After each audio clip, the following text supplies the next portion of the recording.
Thank you for joining me on this daily journey towards resilience.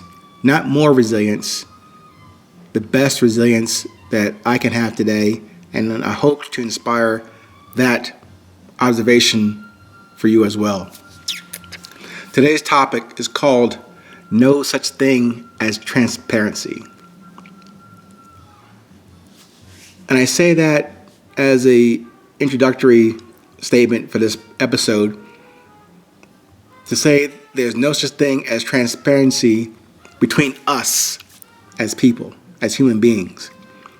I know it's a common rejoinder in business or even in early relationships to talk about being transparent to those you're meeting, having a business meeting with, or preparing to do business with.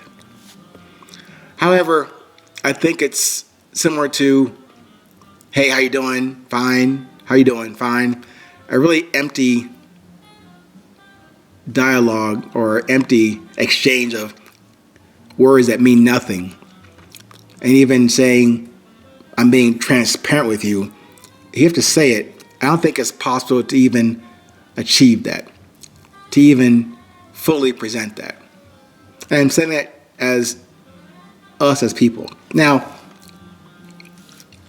taking a step back, when you talk about like your house or your car, you definitely want clear windows in your house. You want a clear windshield in your car, and the windows in your car, also you want them clear so they can see out, so they can appreciate the transparency of those windows.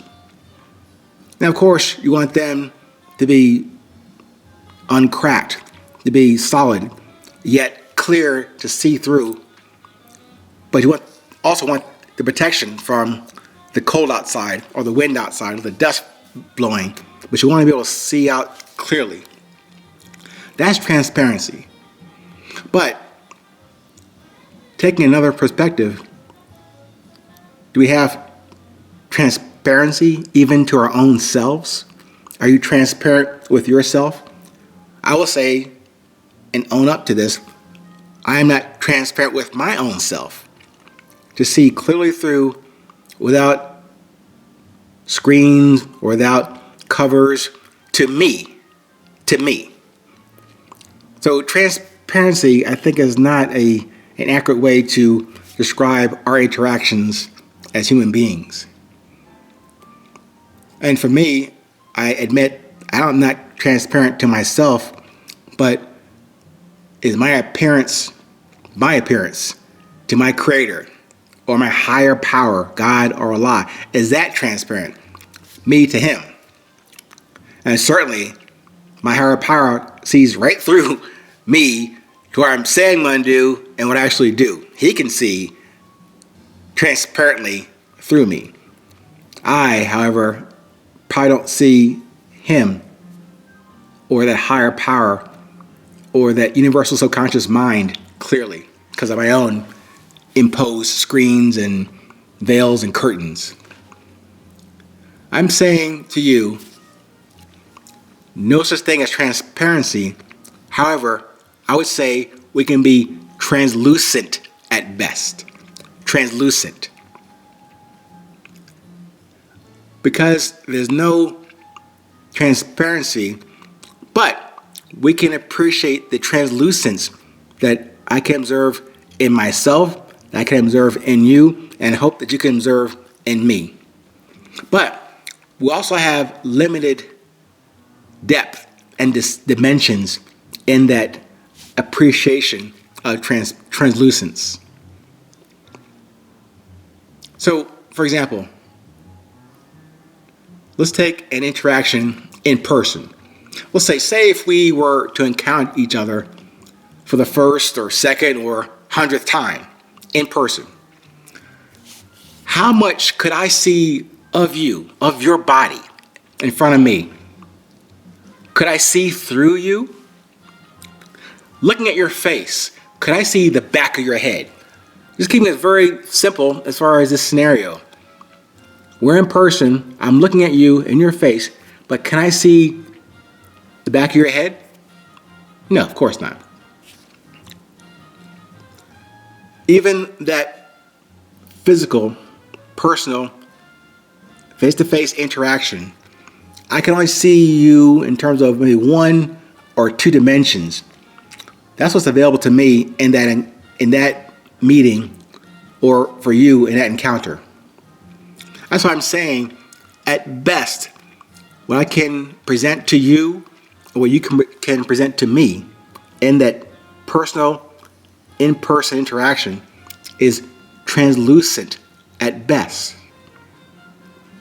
With enough engagement between you and I, we can begin to discern the light and energy that emanates from each of us in that encounter. You can see whatever light I have, whether it's bright or dimming, and similar with you. Can I see your light? Can I see your energy? Can I detect that? That, to me, is what I'm calling translucence.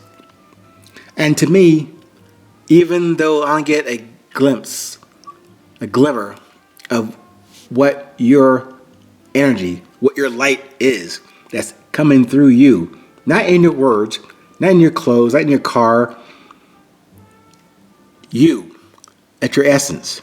As I keep saying before, that's what we all share as common.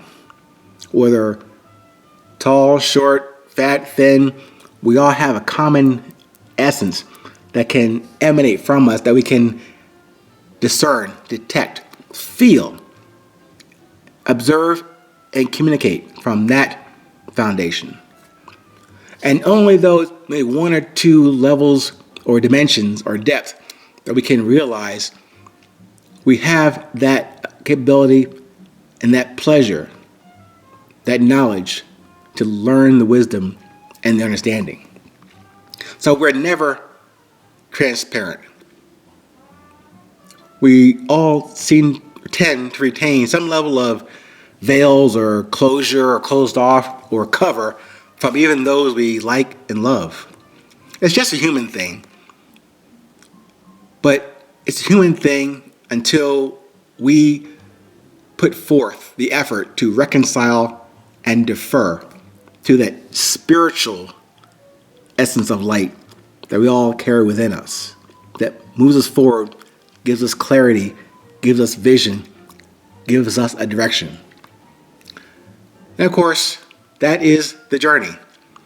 That is the direction towards what I mentioned before as the self-discovery of our purpose and message.